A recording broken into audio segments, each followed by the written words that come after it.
We're waiting for some people to come in and to join us. 70%, 80. Yeah, there's a lot joining now. We hope that you are enjoying the NIH Regional Seminar and that you're learning a lot and that you're sharing the information via your social media platforms.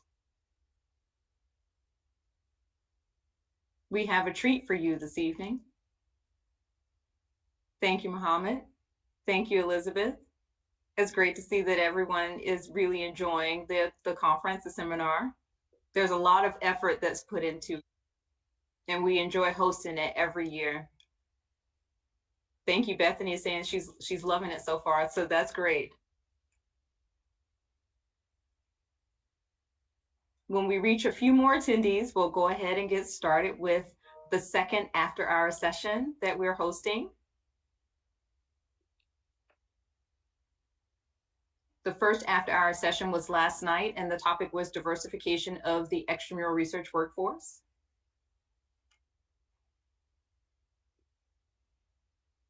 And tonight, we're going to feature the NIH Next Generation Research Initiative. This is going to be fun.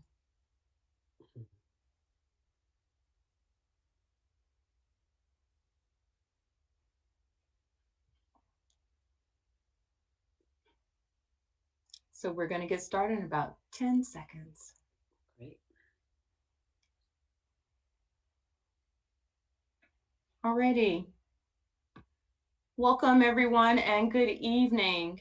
Welcome to tonight's After Hours panelist conversation featuring the NIH Next Generation Research Initiative, Training Future Biomedical Researchers. My name is Dr. Erica Boone, and I'm the Director for the NIH Division of Loan Repayment, and I'll serve as your moderator for this evening.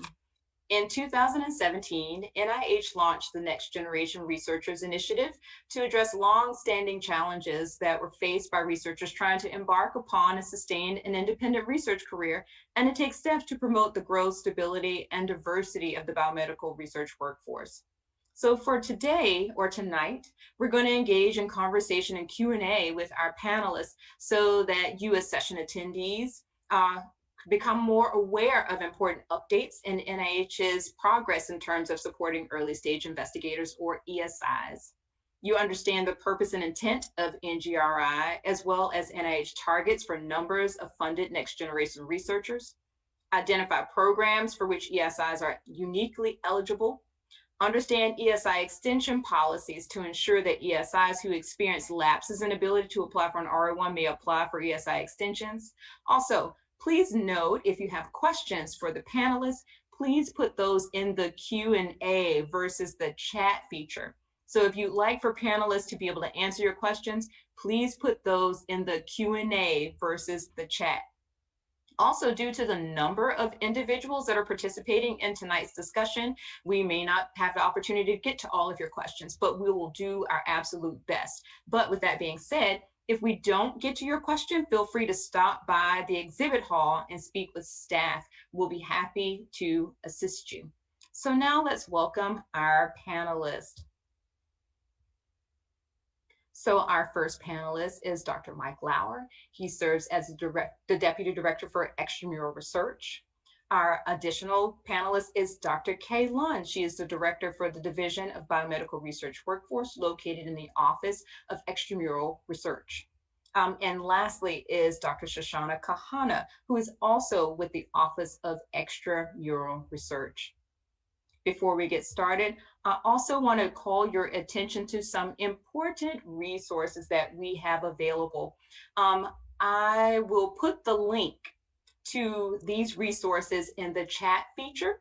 I forgot to do it just now. However, it is available in VFairs under resources, okay? So if you don't get it, or if I don't get the opportunity to place it within the chat feature while we're having today's discussion, it is absolutely under resources in VFairs. So you won't miss out on this important information.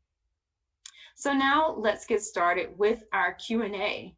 And Dr. Lauer, I'm going to ask you a question. So can you give the audience an overview of NGRI and why this initiative was developed, please? So the NGRI, you might say, started with the 2016 21st Century Cures Act, although this has been something that has been of great interest to NIH for quite a long time. The 21st Century Cures Act explicitly called out a Next Generation Researchers Initiative. It called on the NIH to take a variety of steps to increase opportunities for the next generation of researchers to obtain funding, to become independent, and also to diversify the workforce. So the NIH director was given the authority to establish policies to make this all happen. I would point out that at around the same time, the National Academy of Sciences put out a report. They called it Breaking Through, how the next generation of researchers will be successful in getting into the system and then sustaining a pathway for research. And at the same time, a working group of the advisory committee of the director also put together a series of recommendations for a next generation researchers initiative. So all this started a number of years ago and has picked up a great deal of momentum over the last few years. But I would say it was a mix of forces, partly legislative, partly policy, and partly a great desire and worry among from the community about the need to enhance opportunities for the next generation of researchers. Thank you so much for that response. Can you tell me who's considered an ESI and what are some of the benefits that are associated with being an ESI?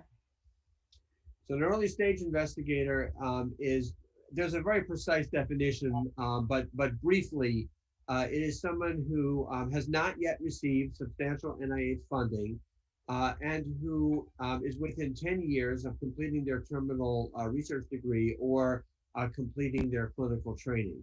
Now, having said that, it's not quite that simple, but that's the general idea. And Dr. Kahana plays a major role in hoping to oversee that we apply the definition of early stage investigator properly. Now, what's the advantage that they get? The agency has declared as a priority that early stage investigators should be funded. So we aim to fund at least 1,100 early stage investigators every year. And to put that in perspective, we get about 44,000 to 4,500 applications from early stage investigators each year. So this roughly means that we want to fund at least 25% of the early stage investigators who come in and request funding. Okay, thank you. As a follow-up, we do have a question from one of the attendees. As an MD, when does their ESI status start? And I know you kind of talked about this, but can you give us a little bit more information? So actually, let me defer to Dr. Kahana, because she knows the specifics of this better than I do. Thank you. Sure. So I think I tried to type this answer, although I'm not sure that I did it very, very well. So typically for MDs, the end of their fellowship will usually start their ESI period. And if there has not been a fellowship, then typically it's the end of their residency. Yeah, I mean, it used to be that it was only the end of residency, and now there are clinicians who have to do some required clinical training that is post residency, and that's now we're trying to recruit more MDs into the R1 funded workforce. Thank you for that, Dr. Kahana and Dr. Lund. Can you tell me where a person can check their ESI status? Or how does one check their ESI status?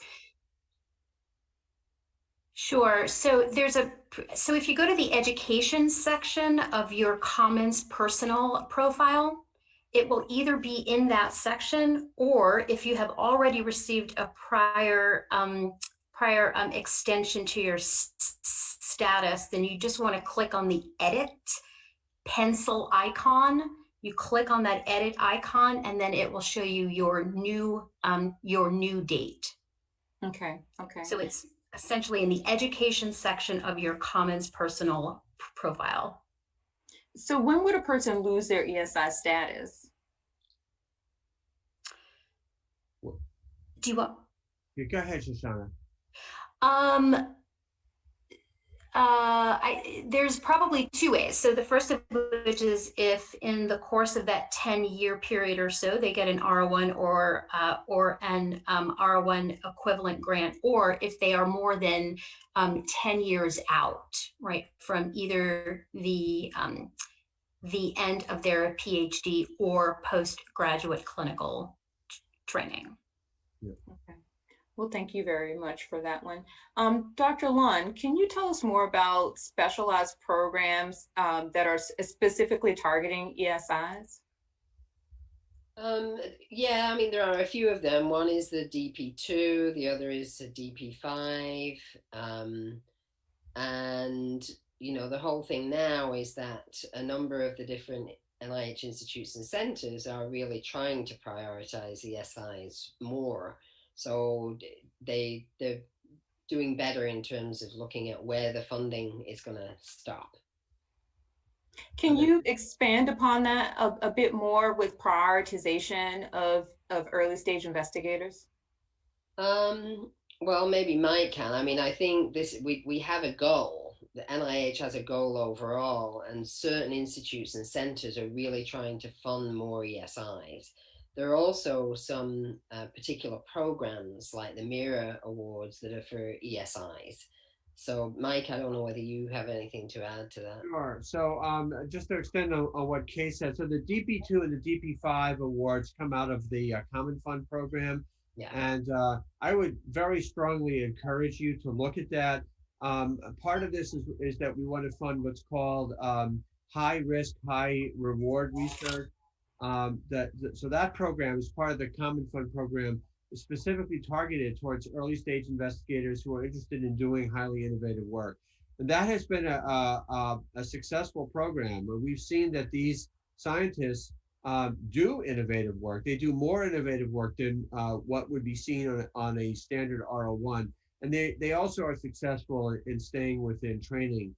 You know, another one of the programs focuses on being able to go straight from postdoc to being an independent researcher. No, let me try that again. From being a graduate student to being an independent.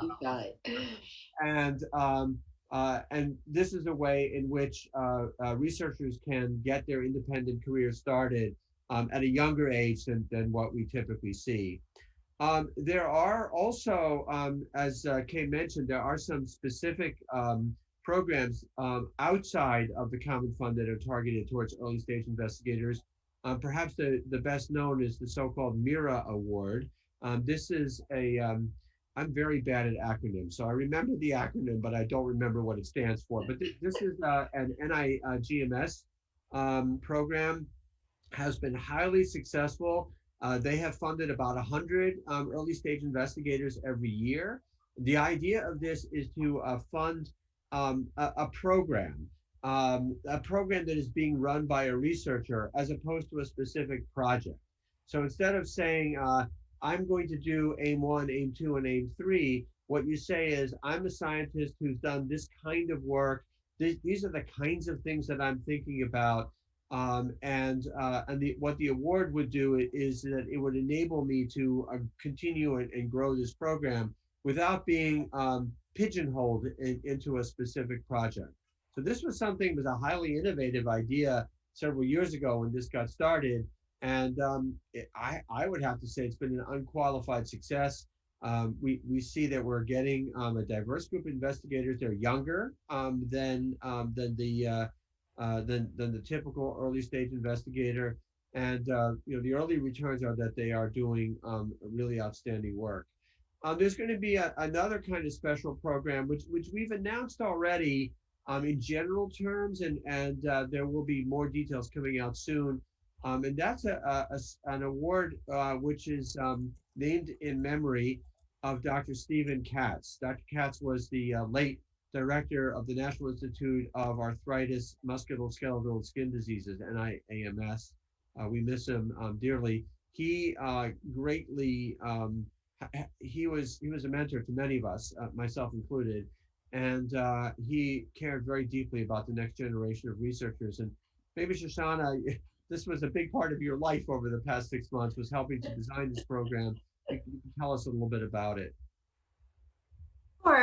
So I think Mike hit on the high points. I'm a little hesitant to go into too much detail, before the FOA is released, other than just to say that this is a trans NIH effort.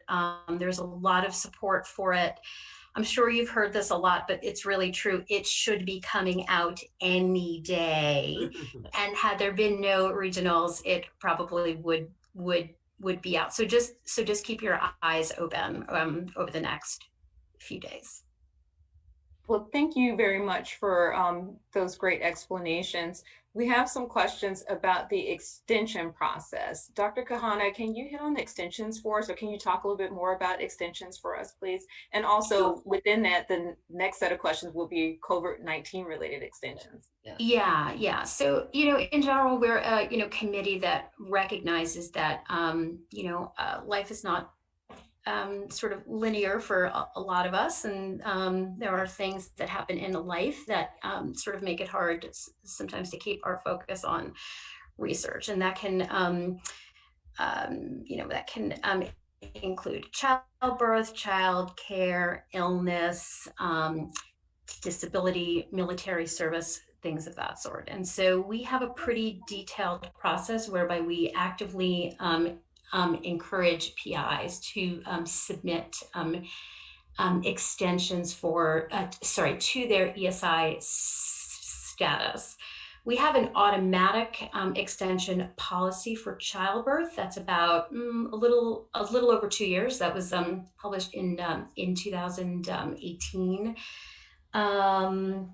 I think in one of the resources that Erica has, we have a YouTube video on really just how to, sort of mechanically fill it out. We have, sort of really tried to make it as streamlined and as easy as possible. So you can actually sort of make the request from your Commons profile, and then it comes directly to us.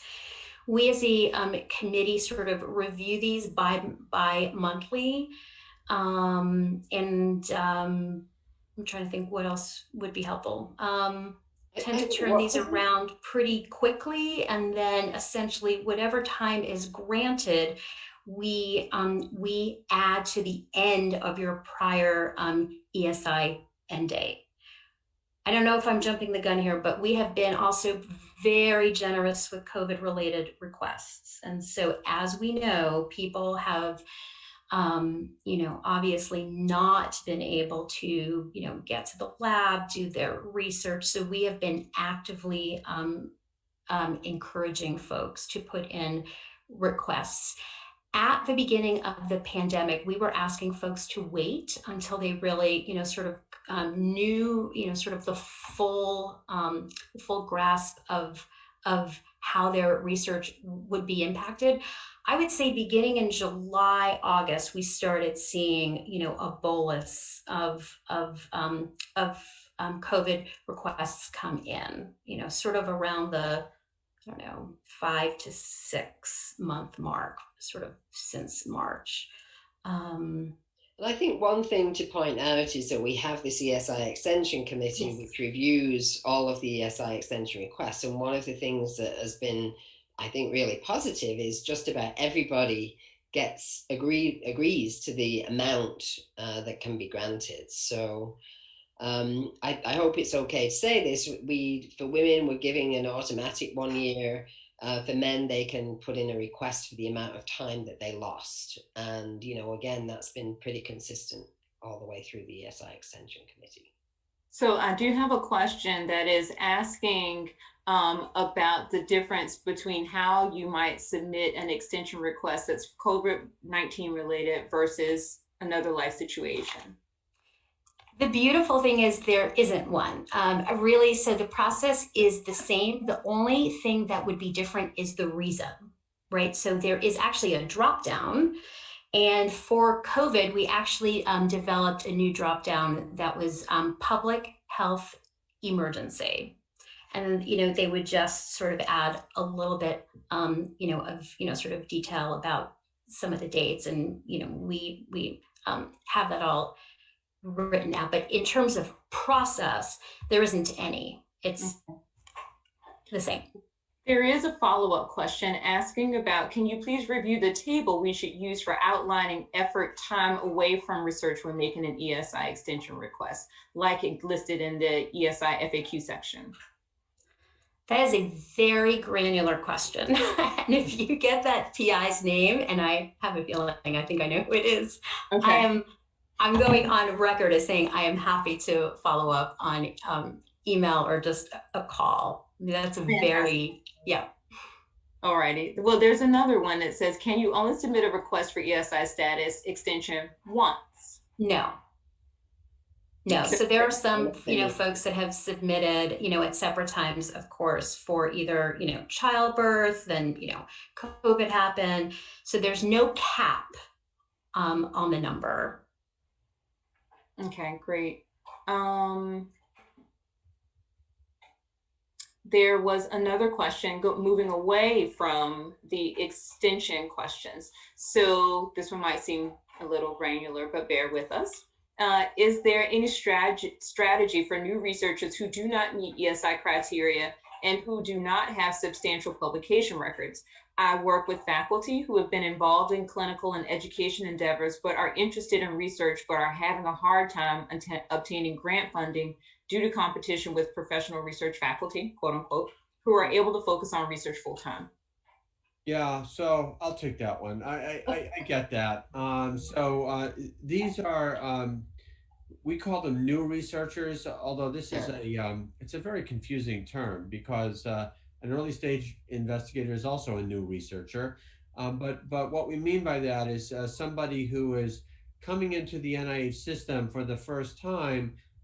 They're not an early stage investigator, so they don't meet the specific criteria for an early stage investigator. There are a variety of such situations. One might be exactly what you're describing.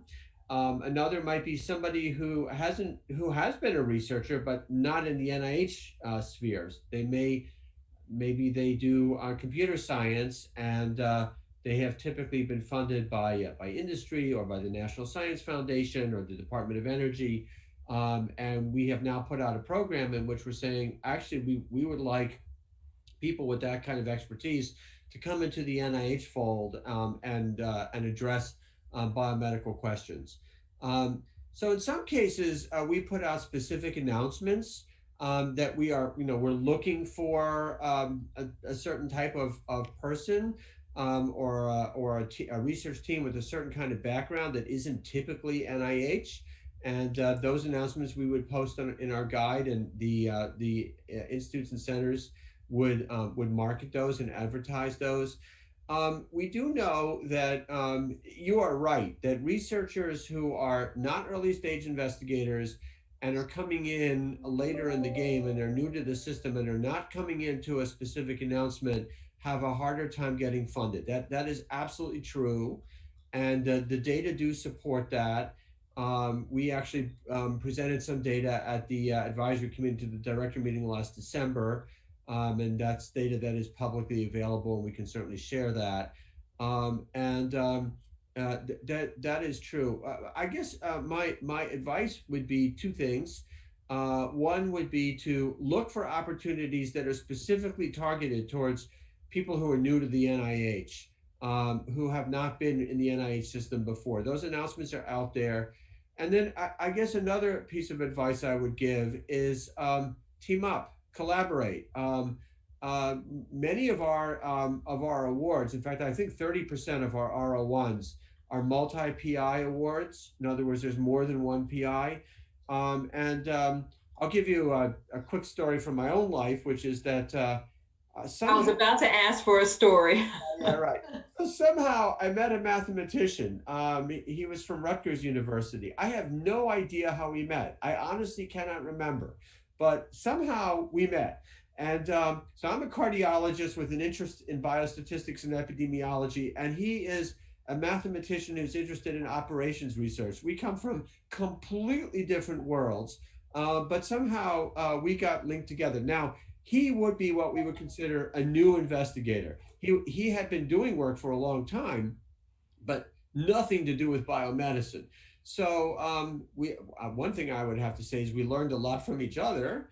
one thing that we learned is that many of the concepts that we were addressing were quite similar, but we had completely different names. So we called something a hazard ratio, and he called it something else. And it took us about an hour until we realized that we were in violent agreement and talking about exactly the same thing. But this was a matter of language. We had to. So we wrote a grant together, and he got funded. And actually, we did some pretty neat work that came out of that. So, this was a case where, I think he was looking for an opportunity to break into biomedical research. He had never done biomedical research in his life. And it was by virtue of the fact that somehow we were brought together that this could happen. So I think that's another piece of advice I would give you is look for opportunities where you've got something special to offer, maybe a particular area of expertise or some background or a different way of looking at the world, and you link up with investigators who have already broken into the NIH system, and you can potentially put together a really good package that would be attractive to the agency. So are you finding that this collaboration, this kind of collaboration is becoming more and more popular or more commonplace? Or do early stage investigators not typically think in that space? Yeah, well, one thing that we do know for sure is that we started the idea of multiple PIs, more than one PI on a grant in 2008 or 2009. And it was kind of a novel idea. Before then, we had so-called co-investigators, which we still do, but that doesn't quite have the same, prestige as being an actual principal investigator. So we started that back in 2009 because we recognized that this is how the direction that science is moving in. And we went from 1% of all grants to, I think now it's 30%. It seems to grow every year. So I think this is something which is becoming really more the norm, and this is good. This is a good trend. We're going to bounce around a little bit. So with that being said, you gave out some statistics. I have a question about the percentage of ESIs that get funded roughly. It's about 20. So the number, it's about, I think 27%, 25%, 27%, something like that. And to put that into perspective, that is higher than for all investigators, and that's because the agency has specifically prioritized. So we get, I think last year we got 4,700 applications, maybe it was 4,500 applications from early stage investigators. The vast majority of early stage investigators submit one application each. So that's about the same number of early stage investigators. We funded in 2019, I think we funded about 1,300, and the numbers for 2020 are not finalized yet, but it's going to be about the same or maybe even a bit higher.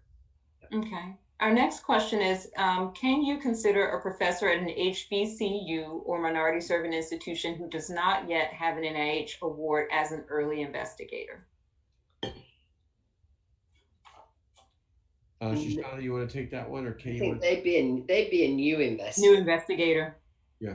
And some ICs prioritize new investigators, some don't. So it really depends. And what is the best way to find out about IC prioritization? Go ahead, Shoshana. So sometimes they'll, just have it on their websites. It's, to be honest, sometimes it really just helps to call up a program officer that, that certain ICs and be like, so what's the practice there in reality? Again, you can't do that with, all the ICs, but if there's about, 2 or 3 that that you could see housing your research, it might not be a bad idea just to contact or, sort of just to look on web pages. Yes, I agree. We have almost all the institutes have put out strategic plans, and we actually have I think we have a dedicated web page in OER where we can go to all the individual strategic plans, and those are worth looking at because that will give you a sense as to what the institutes consider to be important. We also have an interesting feature in Reporter, which is called Matchmaker. And this is not from Fiddler on the Roof. But what this is a way in which you can put in some information about the kind of science that you do. So you might want to copy and paste an abstract from a paper that you wrote, or you can just even write a few sentences. But and then what it will do is it will identify for you grants that are similar to what you might be interested in. You can also use that to identify program officials who have an expertise or who are overseeing a portfolio that seems to be kind of similar to what you're interested in. And in fact, it's very cool. So you can actually, you can look at this and see what kind of portfolio that program official is overseeing. And then you can look at those grants and say, yeah, that's me. That's the kind of thing that I'm potentially interested in.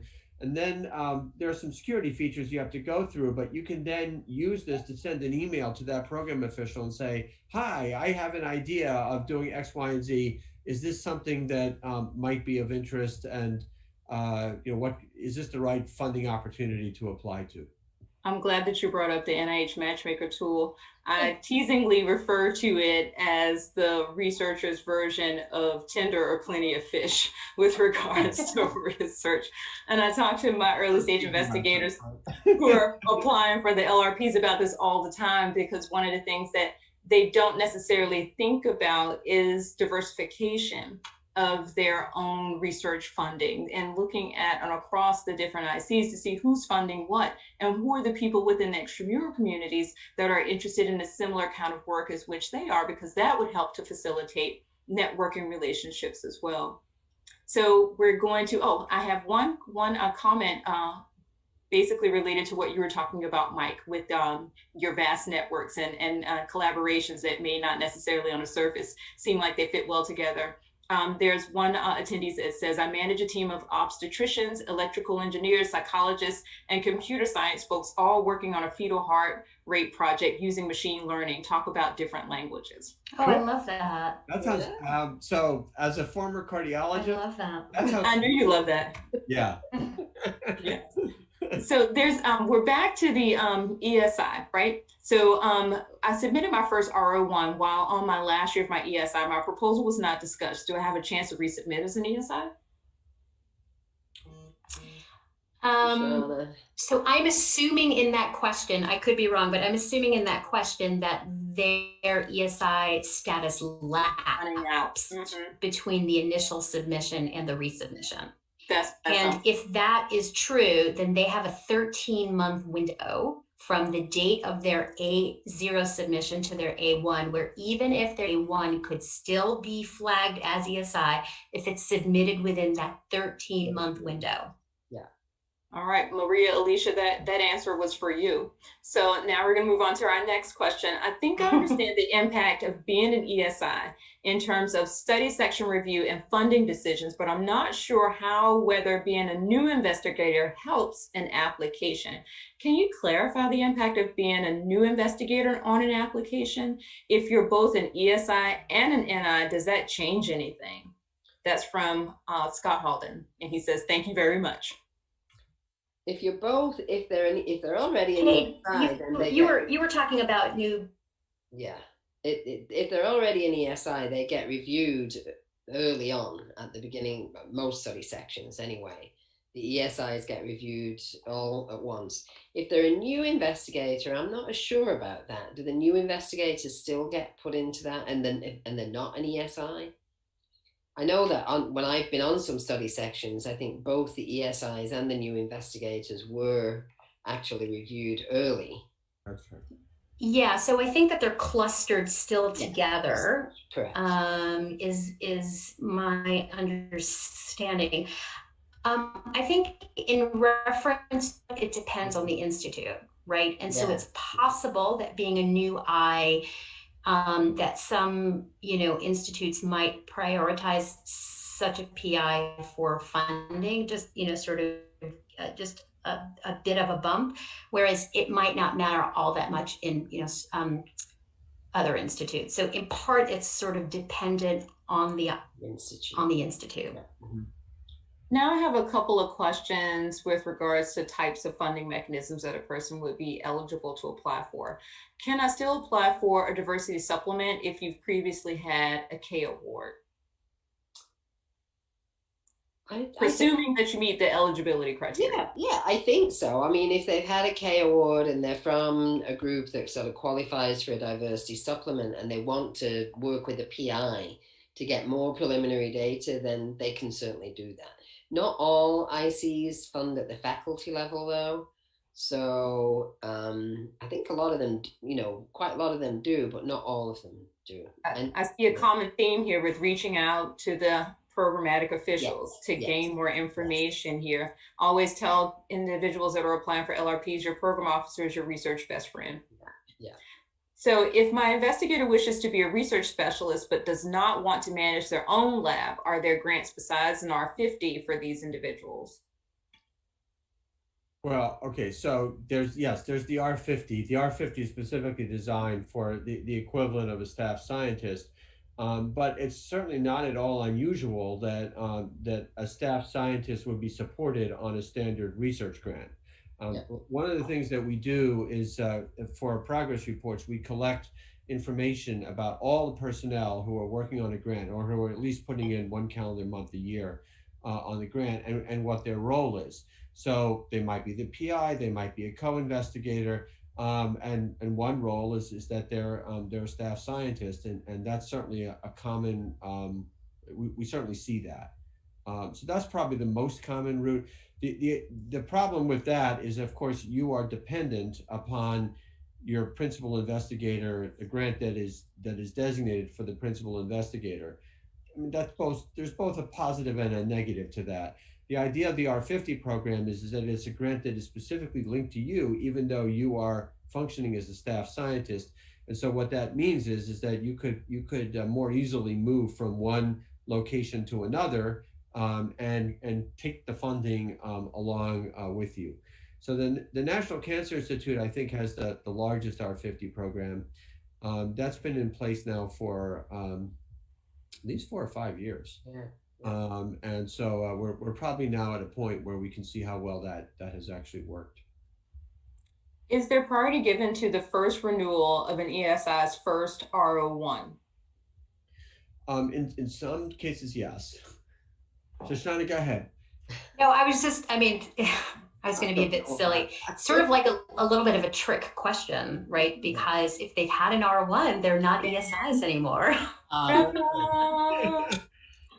So it's, but I think it's fair to say that some ICs are monitor sort of renewal rates and are mindful of that. So I know that at the institute that I used to work at NHLBI, the Heart, Lung, and Blood Institute. At the time, what we had, and I don't know if this is still true now, but I wouldn't be surprised, and you'd have to check. But at the time, what we had is that if you were an established investigator, but you were on your first R01, and you got that R01 as an ESI. So now you're an ESI, you're now funded on a grant, and now it's several years later, and you're looking to get a competitive renewal, that you would get an edge. And it wasn't as much of an edge as the first time around. But this is important because we know that we lose a substantial number of researchers at the time of that renewal. And in some cases, we lose them because for good reasons, like they decide they don't want to do this anymore, and that's okay.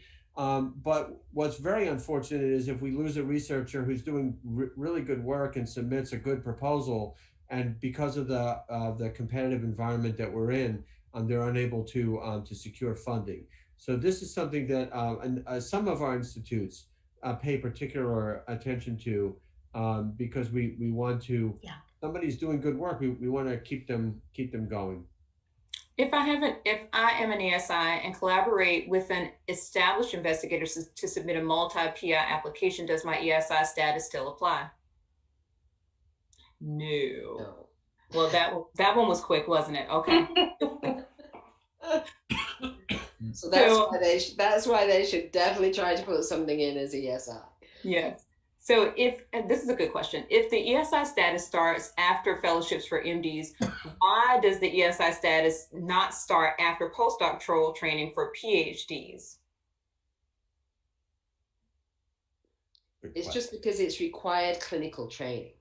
So that, you know, it's the ESI status is 10 years out, either from the residency, or if they have a required period of clinical training after the residency, they add that on as well.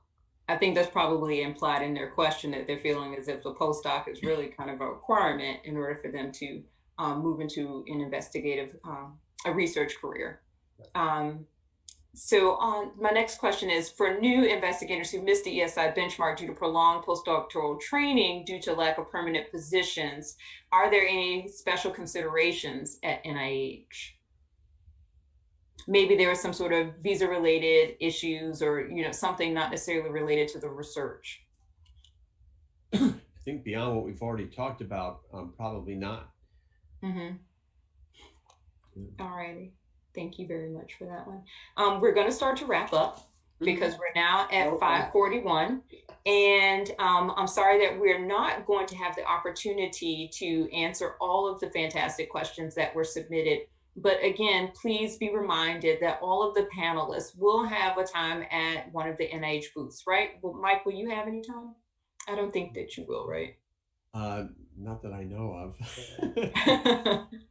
But Dr. Kahana and Dr. Lund will. So feel free to reach out to them during the next 2 days in the chat, or you can establish a time that you might want to talk to them. And there's actually a very handy feature in vFairs where you can actually have a video chat with people. Sometimes the questions are a little bit more involved than what you wish to be engaged in a chat box, and you like to reach out and talk. But as we wrap up, I would like to ask each of the panelists for their best pieces of wisdom or advice for early stage investigators, whether it's talking about transition points within their careers or just starting out. What do you wish that someone told you when you were starting your research career that you tell people now?